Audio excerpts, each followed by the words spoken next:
পরিলোকের জয় হোক। তুমি এসেছো? সেই তখন থেকে তোমার জন্য অপেক্ষা করছি। কিন্তু হঠাৎ আমাকে এইভাবে জরুরি তলব কেন? কিছু কি হয়েছে? হয়েছে, অনেক কিছুই হয়েছে। তুমি নিহারিকার ব্যাপারে সবকিছু শুনেছো, তাই না? হ্যাঁ, তা শুনেছি। ও কোথায়? ওর জন্যই কি আপনি আমাকে ডেকে এনেছেন?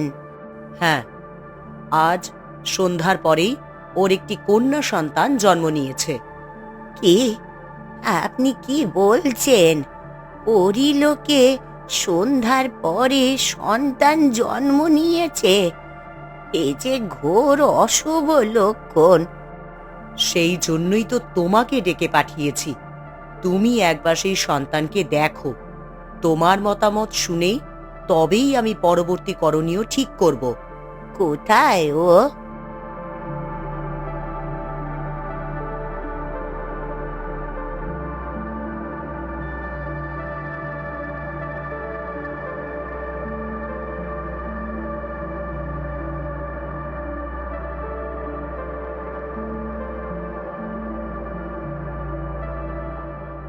মহারানী, আপনি এসেছেন?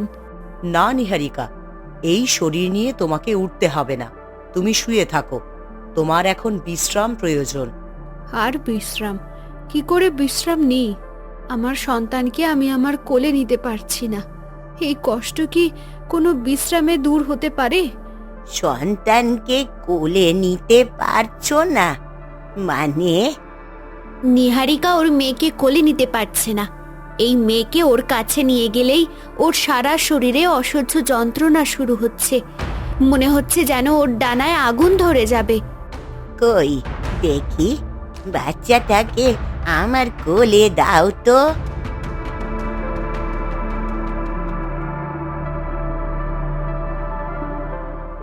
এ কি? এর চোখ তো একদম ওর মতো। হ্যাঁ, আমরাও দেখেছি।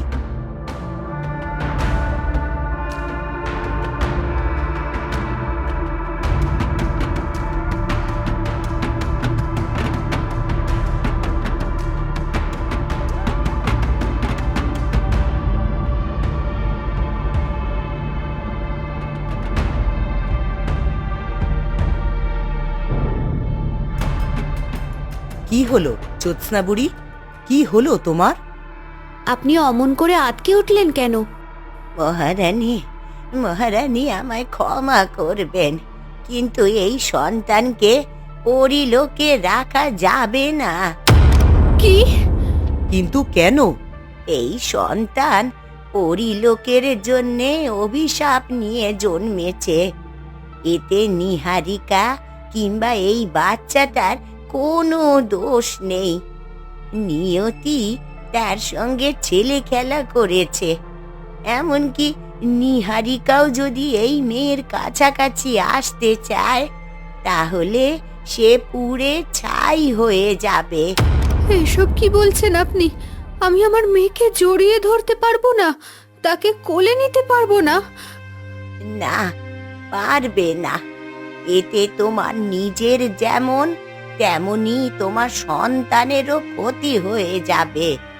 কিন্তু এই অভিশাপ কাটানোর কি কোনো উপায় নেই? না, কোনো উপায় নেই। ওকে যদি পরিলোকে রাখা হয়, তাহলে পুরো পরিলোকের ধ্বংস সুনিশ্চিত। মহারানী, কোনো ক্রমেই আজ রাতের বেশি এই বাচ্চাকে এখানে রাখা ঠিক হবে না। আমায় ক্ষমা করবেন। যদি আমার সেই ক্ষমতা থাকতো, তাহলে আমি আমার সর্বোচ্চ চেষ্টা করতাম, কিন্তু এ আমার সাধ্যের বাইরে। কিন্তু আমি আমার মেয়েকে ছেড়ে থাকবো কি করে? ও যে আমার সন্তান। আমি তো সব হারিয়েছি, ওর জন্যই তো আমি বেঁচে ছিলাম। ওকে ত্যাগ করলে আমি বাঁচবো কি নিয়ে? এছাড়া আমাদের হাতে যে আর অন্য কোনো রাস্তা নেই। যদি তুমি তোমার সন্তানকে ত্যাগ করতে পারো, তাহলেই তুমি তোমার সন্তান আর এই পরিলোককে সুরক্ষিত দেখতে পাবে। নতুবা তুমি নিজেই তোমার সন্তানের ক্ষতির কারণ হয়ে দাঁড়াবে। বলো নিহারিকা, তুমি কি চাও? তোমার সন্তানের ক্ষতি নাকি তার ভবিষ্যৎ? কোনো মা কি তার সন্তানের ক্ষতি চাইতে পারে? কিন্তু কোনো মা কি তার সন্তানকে ছাড়া বেঁচে থাকতে পারে? হায় ঈশ্বর, এর থেকে ভালো হতো যদি আমি মরেই যেতাম। অন্তত এই শোক আমাকে ভোগ করতে হতো না। ভেঙে পড়ো না নিহারিকা।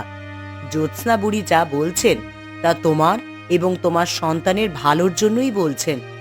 বিধির বিধান আমরা কি করে পাল্টাতে পারি বলো? তুমি তোমার মনকে শক্ত করো। জ্যোৎস্না বুড়ি, এই বাচ্চাটার আমরা কি করব? পরিলোক ছেড়ে ওকে কোথায় নিয়ে যাব আমরা? পৃথিবীতে। পৃথিবীতে, যেখানে মানুষেরা থাকে? হ্যাঁ, একমাত্র তাদের কাছেই এই মেয়েটা সুরক্ষিত থাকবে। কিন্তু আমি তো শুনেছি মানুষেরা খুবই ভয়ঙ্কর হয়। তুমি ভুল জানো। মানুষ একই সঙ্গে নিজের মধ্যে ভালো আর খারাপ দুই সত্তাই লালন করে। এই জন্যই তারা মানুষ। তারা সঠিক সিদ্ধান্ত নিতে পারে। তারা ভালো এবং মন্দের ফারাক বুঝতে পারে এবং নিজের পরিবারের জন্য জীবন দিতেও পিছপা হয় না। মালবিকা, তুমি এখনই এই বাচ্চাটাকে নিয়ে পৃথিবীতে রওনা হও, আর তারপর কোনো একজন ভালো মানুষের কাছে বাচ্চাটাকে পৌঁছে দিয়ে এসো। আমিও যেতে চাই ওর সঙ্গে। না নিহারিকা, তোমার শরীরের অবস্থা এখনো ভালো না। তবু আমি যাব। অন্তত সারা জীবনের বিচ্ছেদের আগে শেষবারের মতো আমাকে আমার সন্তানের কাছাকাছি থাকতে দিন। ওকে অনুমতি দিন মহারানী। মা হিসেবে এটা ওর অধিকার।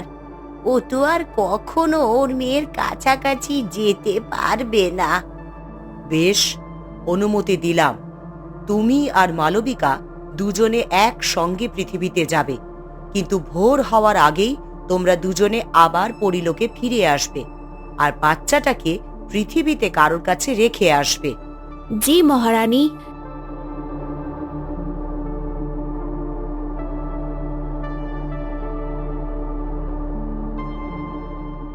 নিয়তির কেমন পরিহাস!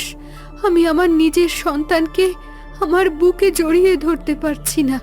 ওর জন্মের কিছুক্ষণ পরেই সারা জীবনের জন্য তাকে পরবাসে পাঠিয়ে দিতে হচ্ছে। এই সময় নিশ্চয়ই একদিন কেটে যাবে। তখন আবার তুমি তোমার মেয়েকে জড়িয়ে ধরতে পারবে। ভরসা রেখো নিহারিকা, নিশ্চয়ই সেই দিন আসবে। ধৈর্য ধরো। আর দেরি নয়, রাত ফুরিয়ে যেতে শুরু করেছে। তোমরা এখনই যাত্রা শুরু করো।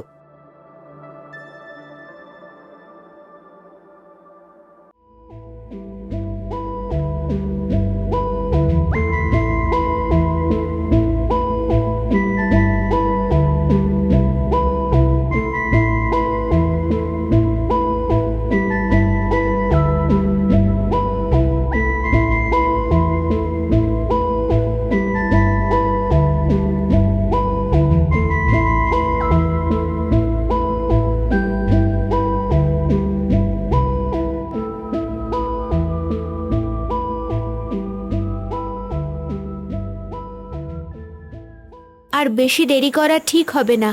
কিন্তু এখানে আশেপাশে কেউই তো নেই। কার কাছে রেখে যাব আমার মেয়েকে? এটা ঠিক, কিন্তু আমাদের তো ভোর হওয়ার আগেই পরিলোকে পৌঁছতে হবে। কি হলো নিহারিকা? না, কিছু না।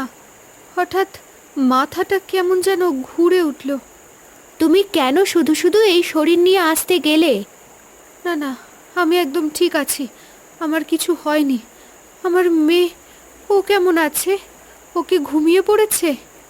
আমরা আকাশে থাকবার সময়ই ও ঘুমিয়ে গিয়েছিল।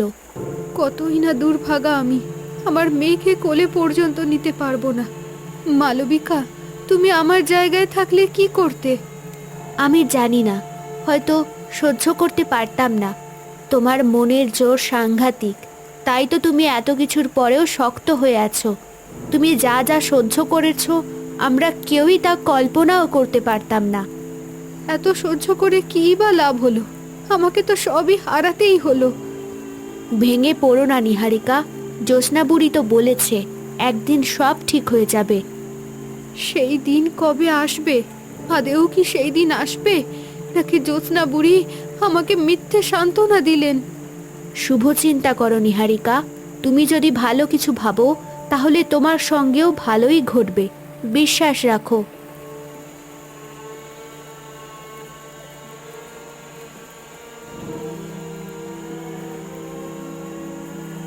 আরে, নদীর ওই পারে কে যেন এসে দাঁড়িয়েছে বলে মনে হচ্ছে। চলো আমরা একটু আড়ালে গিয়ে দাঁড়াই, পৃথিবীর কাউকে আমাদের আসল রূপ না দেখানোই ভালো।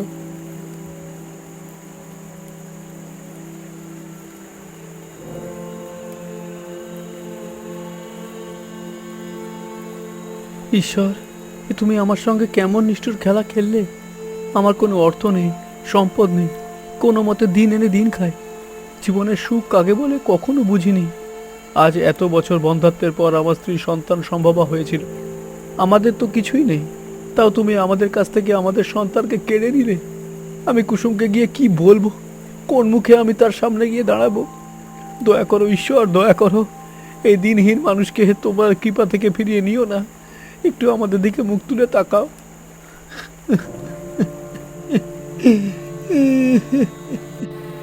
কি অদ্ভুত যোগাযোগ! আমার সন্তান আছে, অথচ আমি আমার সন্তানকে নিজের কাছে রাখতে পারছি না। আর এদিকে একজন নিঃসন্তান পিতা সন্তানের জন্য হাহাকার করছেন। এই বোধহয় ঈশ্বরেরই ইশারা। আমার মনে হয় তোমার মেয়েকে এনার হাতেই তুলে দেওয়া উচিত। আমারও তাই মনে হয়, কিন্তু কিভাবে যাব তার কাছে? আমরা যাব কেন? তাহলে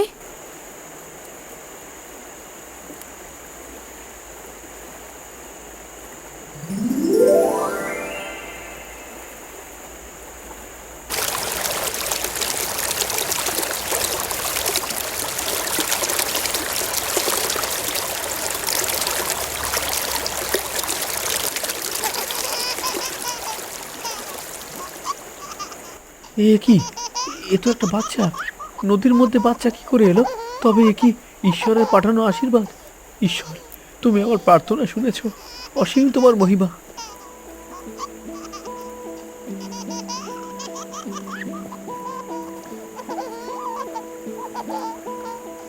আমি তোমায় বুঝতে ভুল করেছিলাম ঈশ্বর, আমায় ক্ষমা করো। তুমি আমাকে সন্তান দিয়ে আশীর্বাদ করেছো। কজনেরই বা এমন সৌভাগ্য হয় ঈশ্বরের কাছ থেকে আশীর্বাদ পাওয়ার। আমায় ক্ষমা করো।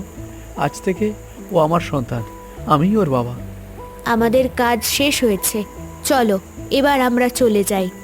এই লোক কখনো তোমার বাচ্চার কোনো ক্ষতি হতে দেবে না। আমি কি করে যাই বলো? মায়ের মন তো এত সহজে মানে না। এখনো ভোর হতে খানিকটা দেরি আছে। চলো এই লোকটার সঙ্গে তার বাড়িতে গিয়ে দেখি। কিন্তু কোনো কিন্তু নয়, তুমি যদি না চলো তাহলে আমি একাই যাব। না না, তা কি করে হয়? চলো, আমিও তোমার সঙ্গে যাচ্ছি।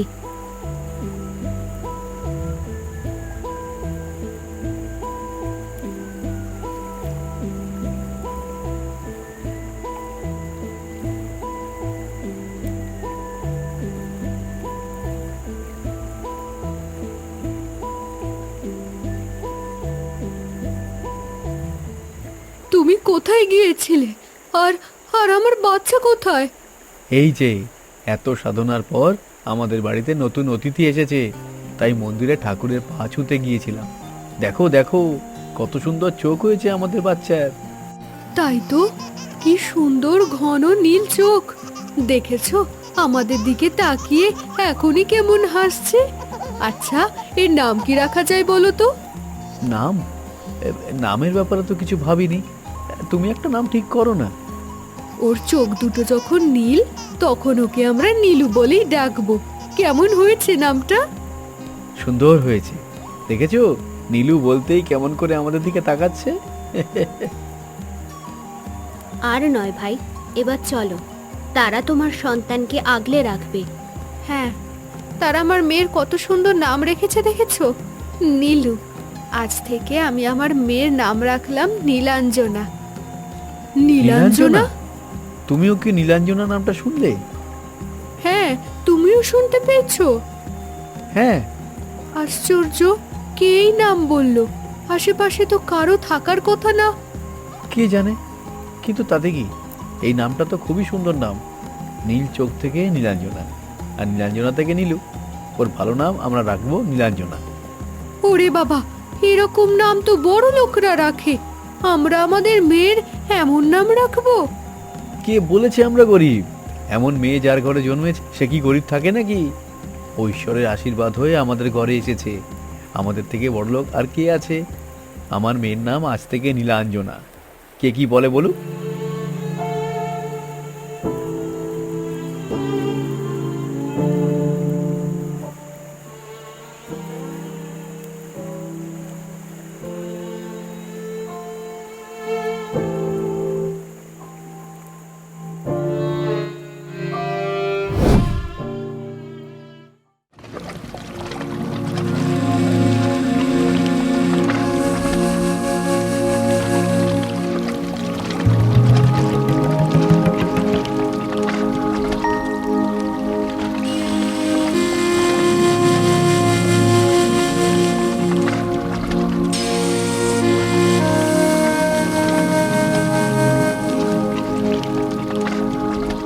আমরা সেই বাচ্চাটাকে রেখে এসেছি।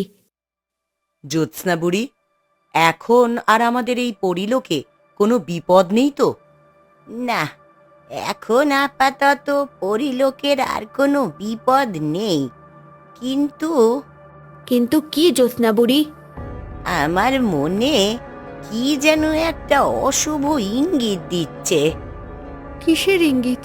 আমার নীলাঞ্জনার কিছু হবে না তো? বুঝতে পারছি না ইঙ্গিতটা যে কি, সেটা স্পষ্টভাবে ধরতে পারছি না।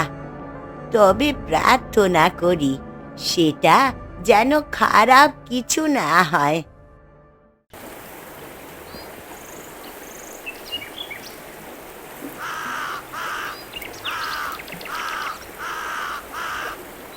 আরে, কাকে সে আমাদের ঘরের সামনে ডাকছে কেন? তাড়িয়ে দাও, দেখছো না কিভাবে নীলুকে দেখছে? নজর লেগে যায় যদি। ঠিক বলেছ।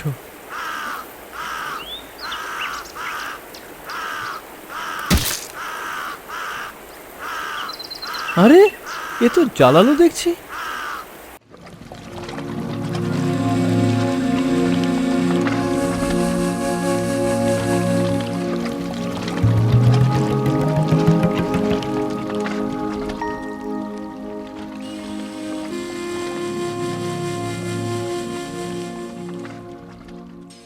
আজকে তোমার শরীরটা দেখে ভালো মনে হচ্ছে। দাঁড়িয়ে থাকতে কোনো কষ্ট হচ্ছে না তো? মনের কষ্ট যখন বড় হয়ে যায় তখন শরীরের কষ্ট ফিকে হয়ে যায়। তুমি কল্পনা করতে পারো মালবিকা, আমি আমার নিজের সন্তানকে নিজের হাতে পৃথিবীতে রেখে এলাম, কিন্তু নীলুকে তোমার সঙ্গে রাখলে তো তোমার নিজেরই ক্ষতি হতো।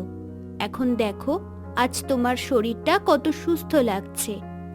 এর থেকে বড় কষ্ট আর কি আছে?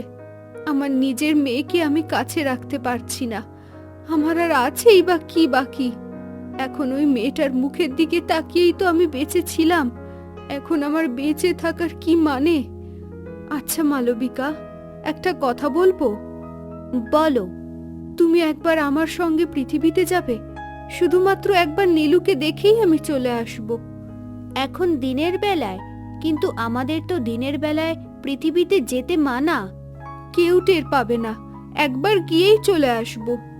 আচ্ছা ঠিক আছে, চলো তাহলে।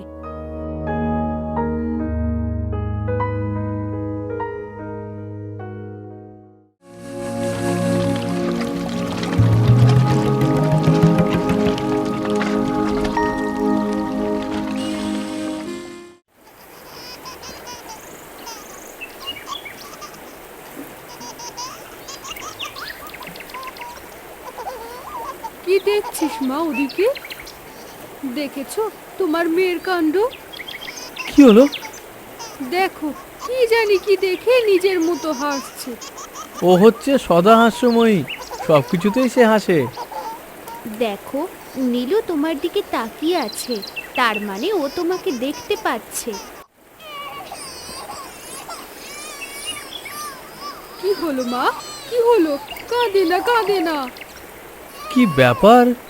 এই বলছো একবার হাসছে, আবার এখনই কান্না শুরু করলো?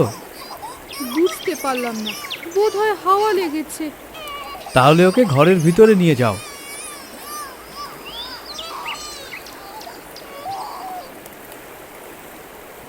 নিহারিকা, তুমি ঠিক আছো? তোমার কিছু হয়নি তো? না, তেমন কিছু হয়নি, আমি ঠিক আছি। নিয়তি আমার সঙ্গে এমন উপহাস করলো কেন? আমার কি আমার নিজের মেয়ের কাছে যাওয়ার অধিকার নেই? আর এখানে থাকা ঠিক হবে না, চলো এখনই আমরা ফিরে যাই। আর একটু থাকি? না, এখানে আর বেশিক্ষণ থাকা মানে তোমারও বিপদ এবং তোমার মেয়েরও বিপদ। চলো।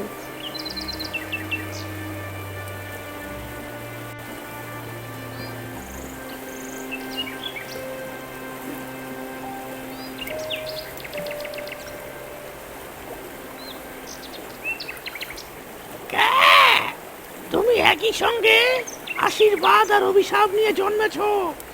পুরী লোকে জন্ম নিয়েও তোমাকে থাকতে হচ্ছে ধুলোয় ভরা মাটির পৃথিবীতে। তোমার নিজের মা তোমাকে ছুঁতে পারছে না, আবার সেই তোমার মাতৃ স্নেহের অভাব হচ্ছে না। আসলে কি তুমি? না না, আমার এত তাড়াতাড়ি ছাই হবার কোনো শখ নেই। খরগোশ, কোথায় তুমি? অঙ্গারাজ ডাক পাঠিয়েছে, আমাকে যেতে হবে। নীলাঞ্জনা, তোমার সঙ্গে আবার দেখা হবে।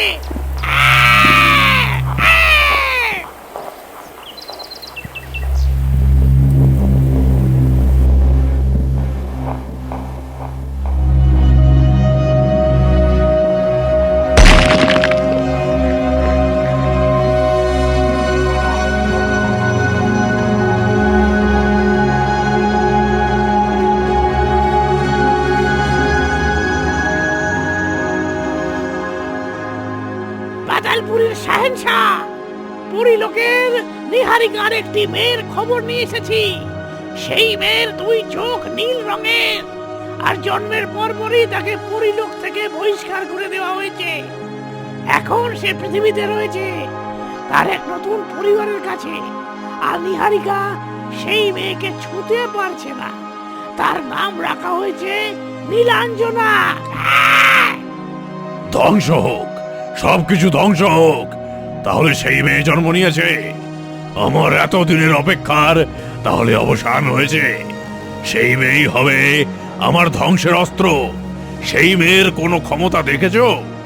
এখনো সেই মেয়ের কোনো ক্ষমতা প্রকাশ পায়নি অঙ্গাররাজ। জ্যোৎস্না বুড়ি ভেবেছে তারা ওই মেয়েটাকে পরিলোকের বাইরে রাখলেই সে সুরক্ষিত থাকবে। ওই মেয়েকে যদি তারা সমুদ্রের অতলেও লুকিয়ে রাখতো, তাহলে আমি তার কাছে পৌঁছে যেতাম। বজ্রনাথ কোথায়? বজ্রনাথ সুমেরুতে রয়েছে অঙ্গাররাজ। ডেকে পাঠাও তাকে। তাকে গিয়ে বলো তার ছুটির মেয়াদ শেষ হয়েছে। ওই মেয়েকে আমার চাই, যে কোনো মূল্যেই হোক আমার চাই। ওই মেয়ের হাত দিয়েই পৃথিবী আর পরিলোকের ধ্বংসের সূচনা হবে। কেউ আমাকে আটকাতে পারবে না, কেউ না। কিন্তু অঙ্গাররাজ, পুরীরা কি আপনার উদ্দেশ্য সফল হতে দেবে? শ্বেত পদ্ম, জ্যোৎস্না বুড়ি, এমনকি নিহারিকাও তার সর্বোচ্চ শক্তি দিয়ে আপনাকে ঠেকানোর চেষ্টা করবে।